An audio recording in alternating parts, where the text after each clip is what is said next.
அதிமுகவில் ஆர்.பி. உதயகுமார் கட்சியில் எப்படி இருந்தார் என்பதை இப்போது பேசினால் நாகரிகமாக இருக்காது என்றும் அவர் தங்களை பற்றி பேசுவதை நிறுத்திக் கொள்ள வேண்டும் என்று ஓ பன்னீர்செல்வம் எச்சரித்திருந்தார். இதற்கு பதிலடி கொடுத்திருக்கும் ஆர்.பி. உதயகுமார் பதவிக்காக எந்த எல்லைக்கும் செல்லக்கூடிய பன்னீர்செல்வத்திற்கு தனக்கு எச்சரிக்கை விடுக்கும் தகுதி இல்லை என்றும் அவர் குறித்து ஜெயலலிதா தன்னிடம் அதிருப்தியை வெளிப்படுத்தியதாக கூறியுள்ளார். ஓ பன்னீர்செல்வத்தின் பேச்சு அதிமுக தொண்டர்களிடம் எடுபடாது என்று முன்னாள் அமைச்சர் ஜெயக்குமார் கூறியிருக்கிறார். ஓ பன்னீர்செல்வத்தை கொசு என்றும் விமர்சித்துள்ளார்.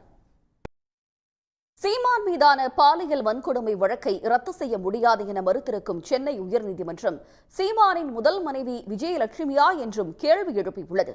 இனி முக்கிய நிகழ்வுகளை ஒரு நிமிட செய்திகளாக பார்க்கலாம்.